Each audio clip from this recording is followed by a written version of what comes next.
Hey guys, it's Gino breaking down UFC Vegas 58 from a DraftKings perspective. Before we get started, if you could like, subscribe, and hit the notification button on this channel, it would really help me. It'll help me keep bringing out free content, and hopefully it'll help you win some money. So we're going to go ahead and get started. The first fight up is the RDA versus Fiziev. I like RDA as a dog here. He can score well. He scored over 130 fantasy points over his last 4 wins. He also can get a lot of takedowns, which makes me like him in a decision win at plus 350. Now Fiziev, on the other hand, he could get a finish here. He's plus 225 KO, TKO, and he is the favorite for a reason. So I'm going to make sure I'm invested in both of these guys. It's a 5-round fight, and it's the main event. So I'm going to be pretty well invested in both these guys, but I do like the dog in this fight. Now, Barallo versus Petrosian, I'm going to go with Barallo. I think he gets a finish here against Petrosian at plus 250. However, this fight is all in for me simply because somebody's getting finished here, I think. I think Barallo will finish Petrosian, or Petrosian will finish Barallo. Either way, somebody's getting a finish, and I think it is going to be a good score, especially with both these guys. You have the favorite price below 9K, and then you have 7,300 Petrosian. One last thing, you look at Petrosian, this is why I'm definitely not fading him. His last 3 wins, his opponents have a record of 15-3. So he is not just some walk through the park for Barallo. Nurmagomedov versus SDA. I'm going Nurmagomedov. I think he finishes SDA here, but SDA I think Nurmagomedov's good, but, just because you have that last name doesn't mean that we need to be terrified of you and full fade the guy fighting you. I think SDA can get a win here. He's got a chance to get a KO here. He could get a decision here. He's, I think, a good play at 7K. So I'm going to have a significant amount of him. I'm going to be overweight on Nurmagomedov, though, and I do think Nurmagomedov wins. Jared Vanderaa versus Chase Sherman. This is not a very fun-looking fight, but somebody's going to get a finish, I think, or somebody's just going to topple over, and then the other person will still be standing. Who I think it's going to be is Vanderaa. I think that I like that plus 130, and it's minus 160 to go under 2.5. So I'm going to get exposure to both of these fighters. They're priced well for somebody getting finished, and there's maybe it'll be low owned on the fact that it's just a really ugly fight. Michael Johnson versus Malarkey. I'm going Malarkey to get the submission. Michael Johnson's been submitted 5 times in his fighting history, and I could see Malarkey getting it here. Now, Malarkey was beat by Jalen Turner. However, Jalen Turner's a very good fighter, so I'm not going to hold that against him. And he's also scored 109 and 128 in his last 2 wins. So I like him. However, you have the plus 380 to get a KO or TKO on Michael Johnson, which makes me not want to fade him. So I'm going to be fairly well invested into this fight across my 200 lineups.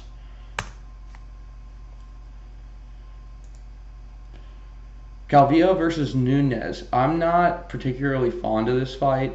I think there's a lot of pass where it doesn't score well. Calvillo could produce a decent score, especially if she gets a submission, which is what I'm picking. So I'm going to play this fight, but she could also not score well with a submission. So I'm going to be more on the lower end of the fight altogether. Nunes is nothing to write home about. And then as I continue to research, there's a chance I could just fade Nunes. Zahabi versus Tercius. I'm going Tercius at plus 120. Zahabi I may fade. I'm that confident. Tercius is one of my more confident plays this week, and I think he scores well in DFS, whether he gets a finish or whether he gets a decision. So I'm going to be on him. Now, Zahabi, to add to that, he was just finished in round 3 by Ricardo Ramos. So I'm going to be on Tercius, not going to have much of Zahabi. Shevchenko versus Courtney Casey. I'm going Courtney Casey to get the win here as the dog. She's plus 200 for a decision submission, and she's plus 155 on the money line. So I'm going to go with her, but I'm going to make sure I have some Shevchenko as well. Both these 2 girls could score well in a win. It's a close line. Courtney Casey did get a submission win against Romero Barella in 2020 to be noted. So I'm going to have a good amount of both. The under's plus 185, set at 2.5. So, we'll see how much I'm in on this fight, but I do like Courtney Casey to get the win as the dog. Cody Brundage versus Treason Gore. I like Treason Gore here. I like that round 1 prop of plus 600, but I do think Cody Brundage is a play as well. But this fight could score well in a lot of different ways. I really don't see either of these guys getting a decision win and scoring well. But that under 2.5 is set at minus 110, which tells us there's a good chance of a finish. So I'm going to be on both of these guys. I just like Gore to win, so I'm going to be a little more on him. In Chekway versus Roberson, I'm going in Chekway as the favorite here, and I like him to get a finish as well. There's a lot of finishes I'm calling this week, but a lot of these guys are just low, like this guy. He's in Chekway is a low volume finisher, so I'm going to play him, and I like him to get the finish here. Roberson's got 3 losses in a row, and he's been finished all 3 times. But I'm going to play both of these guys. The lines are just way too close for me not to. And having the under set at 1.5, this is definitely a fight to get invested into. Ronnie Lawrence versus Sedukov versus Kakramanov. I'm going to go Kakramanov at plus 120 on the money line. That's all I have available to me as I make this video. I don't have the winning props, but I will say Sedukov has 3 finishes and 3 wins, and I like him to continue that. Now, Ronnie Lawrence, on the other hand, he scored 131 and 135 in his last 2 wins. He's a high-volume guy. He's got 14 takedowns over his last 2 wins. So I'm going to be heavily invested in both sides of this fight as well. And so you see I'm saying that a lot, which leads me to concluding the video. And the one thing to note is this is going to be a really entertaining card, I think. There's I'm calling a lot of finishes. And for that fact, I'm going to focus on distribution of the ownership of fighters. So, and I'll be looking to put out another ownership video later on this week.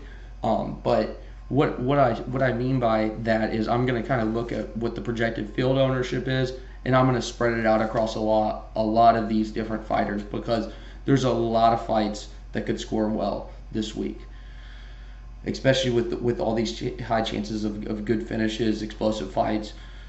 So anyways, I appreciate it, guys. If you could give me a follow on Twitter, it's at TheRealGC9. And then if you have any questions, I'm pretty responsive when it comes to that. Also, if you are interested, this video, all the things that I was able to put together here for you all is from DFS Army. If you use my promo code today, you can get additional 10% off plus your first month free. And the 10% off code is DFL Gino. The link's in the bio or in the description of this video. So if you're interested, go ahead and hit that link and see what the DFS Army is all about. All right, guys, thanks and good luck this weekend.